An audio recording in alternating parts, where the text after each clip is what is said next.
Hello दोस्तों। तो आज हम लोग पढ़ेंगे क्लास 10वीं का अध्याय 15, जिसमें घन, घनाभ, बेलन, अर्धगोले इन सब के बारे में दिया गया है। तो आज हम लोग देखते हैं क्या प्रश्नावली 1। तो इसमें जो है दिया क्या गया है, घन और घनाभ के बारे में कुछ प्रश्न दिए गए हैं। तो पहले हम लोग घन के बारे में जान लेते हैं। तो घन देखो हमारे पास कैसा होता है। घन ऐसे बनता है जिसमें लंबाई, चौड़ाई, ऊंचाई सभी क्या होते हैं, समान होते हैं। लंबाई, चौड़ाई और ऊंचाई तीनों क्या होते हैं, तीनों आपस में क्या होते हैं, इक्वल होते हैं। क्या होते हैं, बराबर होते हैं। तो एक हमारे पास क्या है, घन है। तो घन में जो होता है फलकों की संख्या कितनी होती है, 6 फलक होते हैं। जो पासा होता है ना, उसमें कितने होता है, 6 भाग होते हैं। वही उनकी फलकों की संख्या होती है। एवं शीर्षों की संख्या कितनी होती है, 8 होती है। जो टिक लगा है ना, ये वाला भाग, ये जो किनारे किनारे वाला भाग, ये क्या होता है, इनकी शीर्ष है। जहाँ पर जोड़े आपस में मिलती है वो वाला भाग क्या कहलाती है, शीर्ष कहलाती है। एवं किनारों की संख्या कितनी होती है, 12। जो ये लाइनिंग जिनसे मिलकर जुड़ा हुआ है वो क्या होता है, किनारे होता है। तो किनारों की संख्या कितनी होती है, 12। तो उसके बाद हम लोग क्या देख लेते हैं, यहाँ पे जो है घन घनाभ से जो है जो फार्मूले बनते हैं, सूत्र, उनको देख लेते हैं। तो सूत्र देखो, यदि हमारे पास क्या है, पूछा जाए घन का आयतन, तो घन का आयतन का सूत्र क्या होता है, a की घात 3, a का क्यूब, या फिर a की घात 3, या फिर भुजा घात 3 कर सकते हो। ठीक है। उसी प्रकार घन का पृष्ठीय क्षेत्रफल निकाल सकते हो। तो घन का पृष्ठीय क्षेत्रफल का सूत्र क्या होता है, 6a का वर्ग, 6a का वर्ग, या 6 गुणा भुजा वर्ग कर सकते हो, या 6 गुणा भुजा वर्ग भी कर सकते हो आप। ठीक है, 6 गुणा भुजा का वर्ग कर सकते हो। उसके बाद क्या है, घन का विकर्ण है। घन का अगर विकर्ण निकालना है तो उसके लिए सूत्र क्या होता है, कर्णी 3 गुणा भुजा, या फिर कर्णी 3a, कर्णी 3a। ठीक, उसी प्रकार जो है क्या कर सकते हो आप, घन का पार्श्व पृष्ठ का क्षेत्रफल निकाल सकते हो। इसका सूत्र क्या है, घन का पार्श्व पृष्ठ का क्षेत्रफल, इसका सूत्र होता है क्या, 4 गुणा a का वर्ग, या फिर 4 गुणा भुजा का वर्ग। इस प्रकार से हम लोग क्या कर सकते हैं, घन घनाभ। ठीक है, अभी हम लोग देखें क्या घन के बारे में। अब जानते हैं क्या घनाभ के बारे में। ये हमारे पास क्या बना हुआ है, एक घनाभ बना हुआ है। तो घनाभ में क्या होता है, लंबाई होता है, चौड़ाई होता है और ऊंचाई होता है। अब घनाभ में क्या हो सकता है, लंबाई, चौड़ाई और ऊंचाई तीनों अलग अलग हो सकते हैं। ठीक है। तो सेम जो है ये भी क्या है, घन से मिला हुआ है, लेकिन इसमें क्या होता है, इसमें ऊंचाई थोड़ा अलग होता है, इसलिए मान थोड़ा सा और सूत्र में थोड़ा परिवर्तन आता है। उसको देख लो।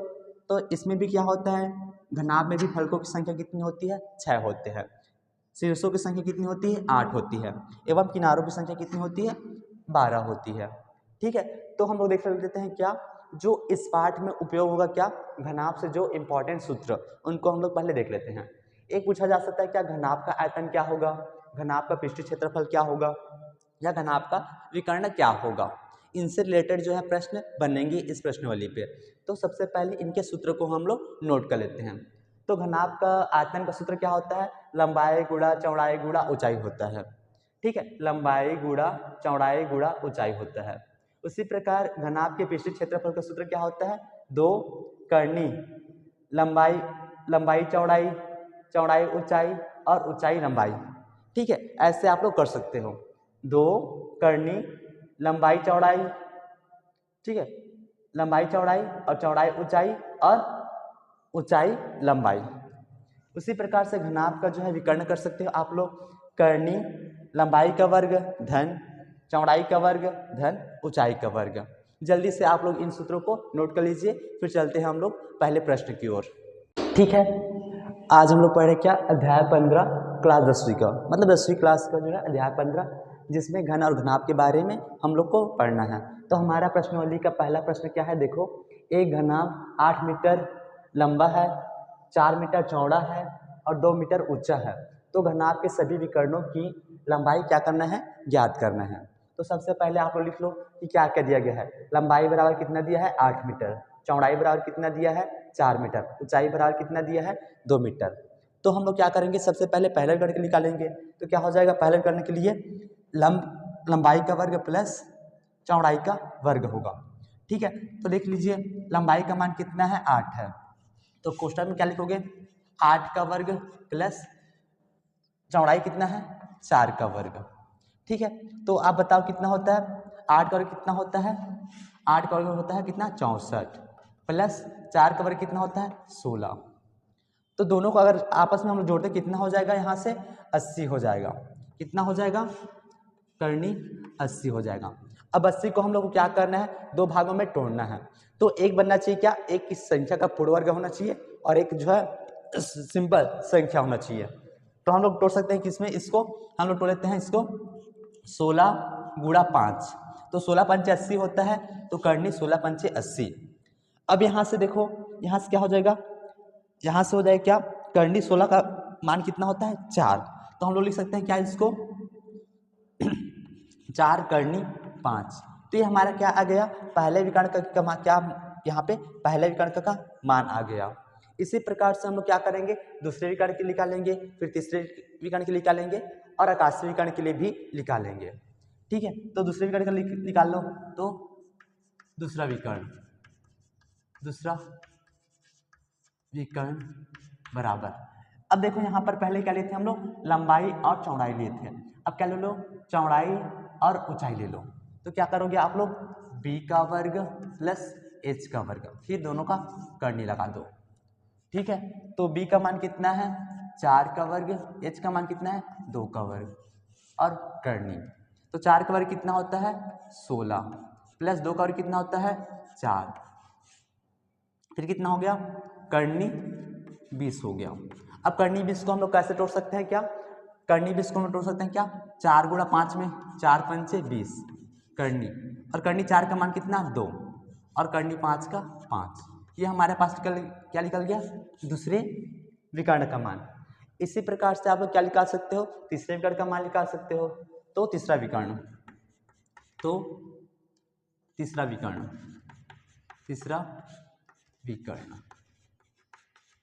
तीसरा विकर्ण बराबर क्या हो जाएगा, देखो यहाँ से देखो, अब इसका किए, फिर इसका हो गया, फिर इसका और इसका करेंगे तो क्या हो जाएगा बोलो, h का स्क्वायर प्लस l का स्क्वायर हो गया। अब सूत्र में मान रखो, h का मान कितना है 2 का वर्ग प्लस ऊंचाई का मान कितना, लंबाई का मान कितना है 8 का वर्ग है। अब इनके 2 का वर्ग कितना होता है 4 होता है, 8 का वर्ग कितना होता है 64 होता है। ठीक है, और ये करनी, दोनों को जोड़ कितना हो जाएगा, करनी 68। अब करनी 68 को हम लोग कैसे लिख सकते हैं, क्या 17 गुणा 4, 17 चौक 68। ठीक है, तो करनी 4 का मान कितना हो जाएगा 2, तो कितना हो जाएगा हमारे पास, करनी 2 करनी 17। यहाँ से तीसरे विकर्ण का मान इतना आ जाएगा। हमको यहाँ पे क्या करना है, जो मान आएगा उसको क्या करना है, एक पूर्ण वर्ग बनना चाहिए और एक नॉर्मल संख्या के रूप में उसको तोड़ना है।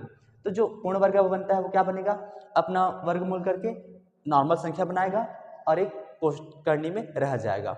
इस प्रकार से हम लोग क्या कर सकते हैं, किसी घनाभ के तीनों विकर्णों की लंबाई ज्ञात कर सकते हैं। फिर चलते हैं थोड़ा सा इनका क्या निकालना है हम लोग को, आकाशीय विकर्ण भी निकालना है।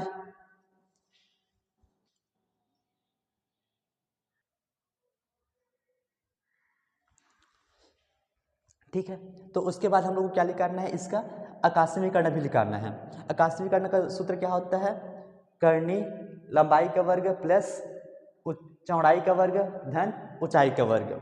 ठीक है, तो देखिए हम लोग क्या करते हैं, सबसे पहले इनका मान रख लेते हैं। देखो लंबाई का मान कितना है 8 है, तो 8 का वर्ग कितना होता है 64। फिर चौड़ाई का मान कितना है 4 है, 4 का वर्ग कितना होता है 16। फिर ऊंचाई का मान कितना है 2 है, 2 का वर्ग कितना होगा 4। सभी को जोड़ते कितना होगा 64 और 16 80, 80 4 84। अब 84 क्या करना है, दो भाग में तोड़ देना है। तो 4 गुणा 21 में मैं तोड़ दिया। ठीक है, 4 जो होता है एक वर्ग संख्या बनेगा और 21 नॉर्मल संख्या है। फिर 4 का वर्ग कितना होता है 2 और ये करनी 21। इस प्रकार से हम लोग क्या कर सकते हैं, यहाँ पे प्रश्नावली को, एक घन के पृष्ठीय विकर्ण की लंबाई ज्ञात कीजिए। कोई हमारे पास घन है, उसकी पृष्ठीय विकर्ण की लंबाई ज्ञात करना है, जिसकी भुजा 12 करनी 3 सेंटीमीटर है और उसका आकाशीय विकर्ण भी ज्ञात करना है। तो सबसे पहले जो चीज दिया है उनको लिख लेते हैं, हल दिया है, क्या दिया है, घन की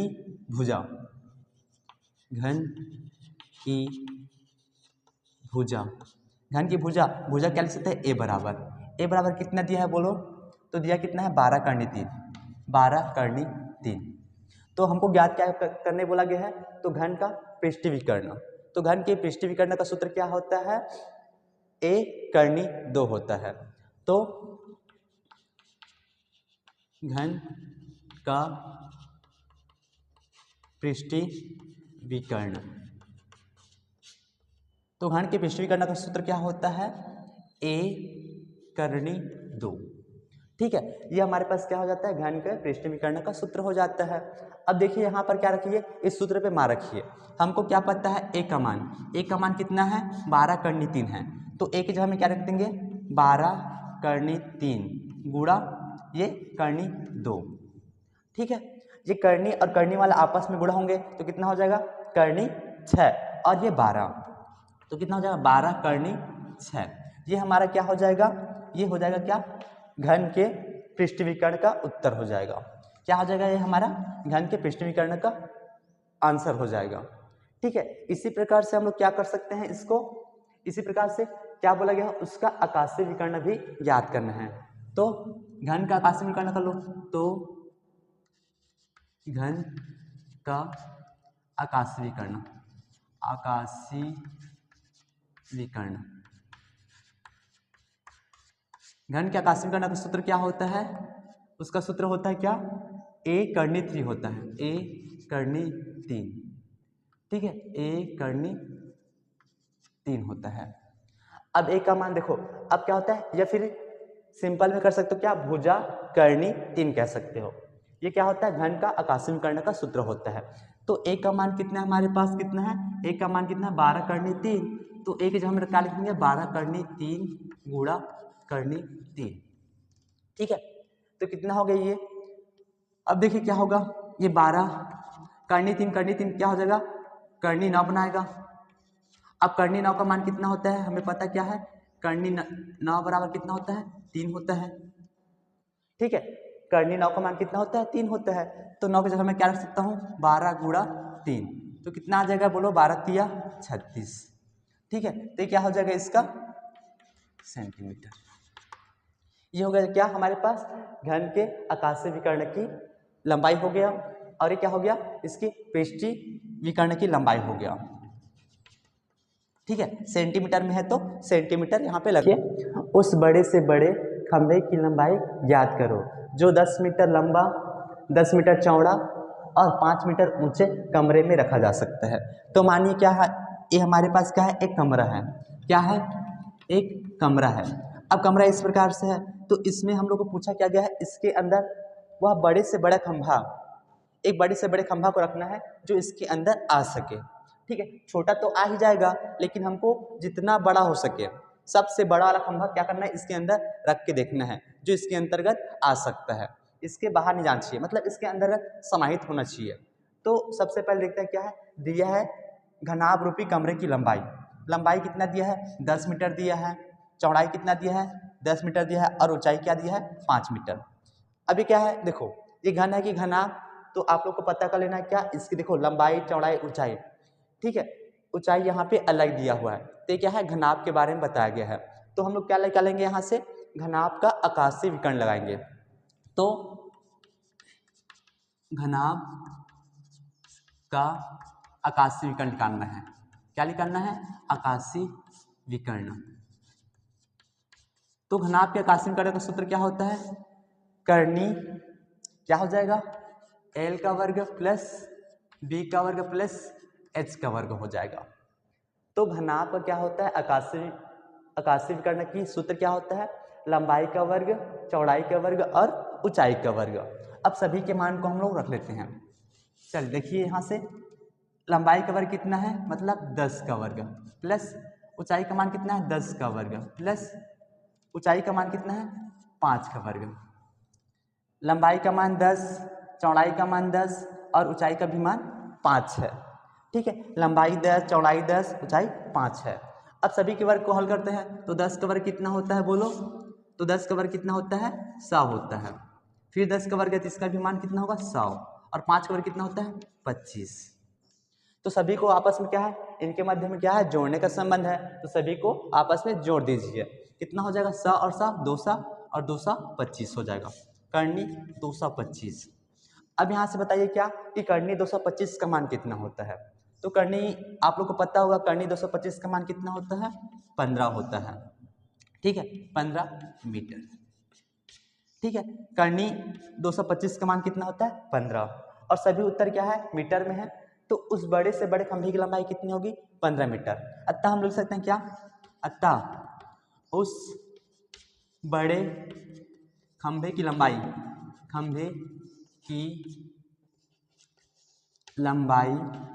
बराबर 15 मीटर होगा। इस प्रकार से ये हमारा पहला प्रश्नावली कंप्लीट होता है। चलते हैं फिर अगले दूसरे